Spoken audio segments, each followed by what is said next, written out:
Pernahkah kamu merasa satu kalimat dari seseorang bisa merusak seluruh harimu? Satu komentar, satu tatapan meremehkan, satu pesan yang tak dibalas. Lalu emosimu meledak di dalam kepala sendiri. Kamu diam di luar, tapi di dalam, badai itu menghancurkan segalanya. Masalahnya bukan pada dunia. Masalahnya adalah kamu belum mengendalikan emosimu. Dan jika kamu tidak mengendalikannya, ia akan mengendalikanmu. Kita hidup di zaman di mana reaksi lebih cepat daripada refleksi. Seseorang menyindir di media sosial, kamu ingin membalas. Atasan menegur, kamu merasa harga dirimu diinjak. Temanmu sukses lebih dulu, kamu mulai overthinking, membandingkan hidupmu dengan hidup orang lain. Kamu ingin pengakuan, kamu ingin dihargai, kamu ingin dianggap penting. Dan ketika itu tidak kamu dapatkan, emosimu berubah menjadi amarah, iri, cemas, atau kecewa. Kamu mungkin berpikir, wajar kan aku manusia? Ya wajar. Tapi wajar bukan berarti harus dibiarkan. Stoikisme datang dengan perspektif yang tidak nyaman, tapi membebaskan. Ia berkata, bukan kejadian yang melukai kita, melainkan penilaian kita terhadap kejadian itu. Epictetus pernah berkata, manusia terganggu bukan oleh peristiwa, tetapi oleh pandangannya tentang peristiwa itu. Kalimat ini sederhana, tapi jika kamu benar-benar memahaminya, hidupmu akan berubah. Ketika seseorang meremehkanmu, yang menyakitkan bukanlah kata-katanya. Yang menyakitkan adalah makna yang kamu berikan pada kata itu. Kamu mengartikannya sebagai ancaman terhadap harga diri. Kamu menganggapnya bukti bahwa kamu tidak cukup baik. Padahal itu hanya suara. Hanya opini. Bayangkan kamu sedang mengemudi di jalan yang macet. Seseorang memotong jalurmu dengan kasar. Dalam sepersekian detik, emosimu naik. Dadamu panas. Kamu ingin membunyikan klakson panjang-panjang. Kamu ingin membalas. Tapi apa yang sebenarnya terjadi? Sebuah mobil berpindah jalur. Itu saja. Sisanya adalah cerita yang kamu ciptakan sendiri di kepalamu. Disitulah stoikisme berdiri. Ia tidak meminta kamu menjadi dingin tanpa perasaan. Ia meminta kamu berhenti menjadi budak perasaan. Kebanyakan orang hidup reaktif. Mereka seperti daun kering yang terombang-ambing angin. Hari mereka ditentukan oleh komentar orang lain. Mood mereka ditentukan oleh jumlah like.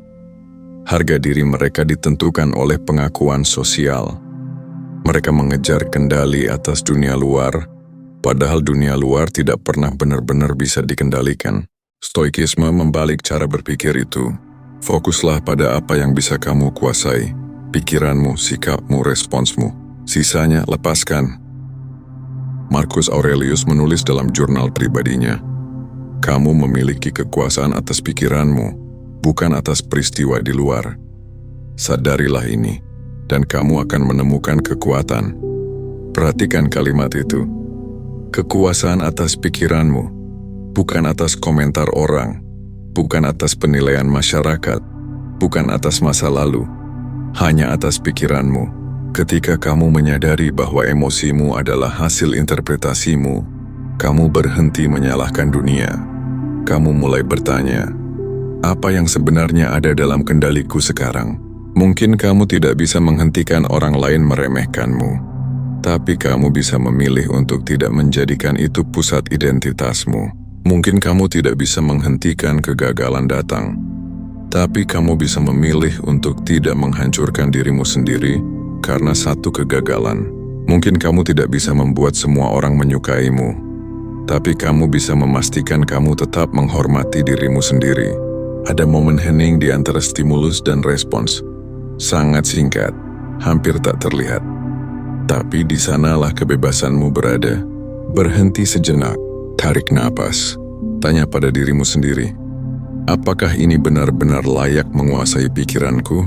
Seneca pernah berkata, kita lebih sering menderita dalam imajinasi daripada dalam kenyataan. Dan bukankah itu benar? Berapa banyak malam yang kamu habiskan untuk memikirkan skenario terburuk yang bahkan tidak pernah terjadi?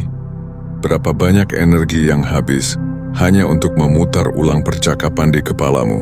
Emosi yang tidak terkendali membuatmu lelah bahkan tanpa bergerak. Stoikisme tidak menghapus emosi. Ia melatihmu untuk memimpin emosi itu. Seperti seorang jenderal yang tenang di tengah medan perang. Ia tahu ada kekacauan di luar sana. Ia tahu ada ketakutan. Tapi ia tidak membiarkan ketakutan mengambil alih komando. Bayangkan kamu sedang dipermalukan di depan orang banyak. Wajahmu panas, jantungmu berdetak cepat. Ada dorongan untuk membalas, untuk membela diri dengan nada tinggi. Tapi kamu memilih diam sejenak. Kamu memilih menjawab dengan tenang, atau bahkan tidak menjawab sama sekali. Orang lain mungkin mengira kamu lemah, padahal sebenarnya kamu sedang menunjukkan kekuatan tertinggi. Kendali diri. Orang yang mudah marah terlihat kuat, tapi sebenarnya rapuh. Orang yang tenang terlihat biasa saja, tapi di dalamnya ada disiplin yang keras. Mengendalikan emosi bukan berarti menekan semuanya hingga meledak suatu hari nanti. Itu berarti mengenali apa yang kamu rasakan tanpa langsung bereaksi. Mengakui, aku marah. Lalu bertanya, apa respons terbaik yang selaras dengan nilai dan tujuanku? Kamu ingin dihargai? Mulailah dengan menghargai dirimu sendiri melalui respons yang dewasa. Kamu ingin dianggap kuat? Tunjukkan itu saat kamu punya alasan untuk marah tapi memilih untuk tetap tenang. Dunia mungkin tetap kacau. Orang-orang mungkin tetap tidak adil, media sosial mungkin tetap penuh perbandingan, tapi kamu tidak lagi menjadi korban arus itu. Kamu menjadi pusat yang tenang di tengah pusaran, dan ada kekuatan besar dalam ketenangan itu. Bayangkan hidup di mana komentar pedas tidak lagi merusak harimu, di mana kegagalan menjadi pelajaran, bukan identitas, di mana kamu tidak lagi bereaksi berlebihan hanya karena ego tersentuh. Hidup seperti itu bukan milik orang tanpa masalah. Itu milik orang yang melatih kendali diri setiap hari. Ini bukan perubahan instan, ini latihan.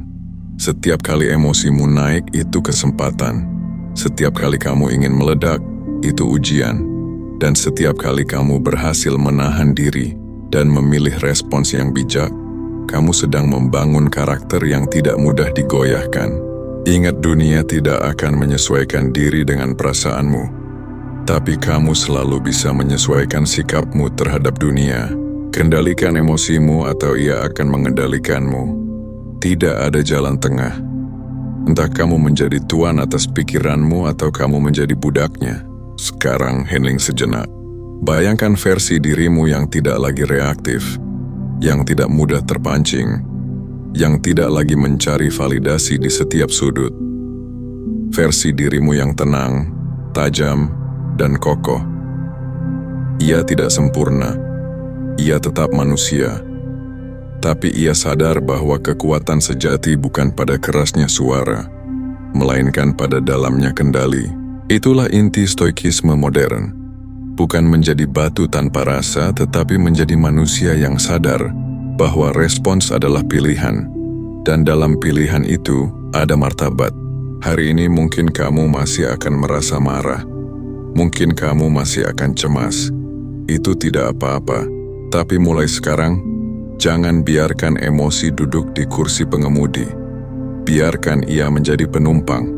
Dengarkan, pahami, tapi tetap pegang kemudi, karena ketika kamu mengendalikan emosimu, kamu tidak hanya menjadi lebih tenang, kamu menjadi lebih kuat, lebih sulit digoyahkan, lebih bebas. Dan pada akhirnya, kebebasan terbesar bukanlah ketika dunia berhenti mengganggumu. Kebebasan terbesar adalah ketika gangguan itu tidak lagi menguasai dirimu.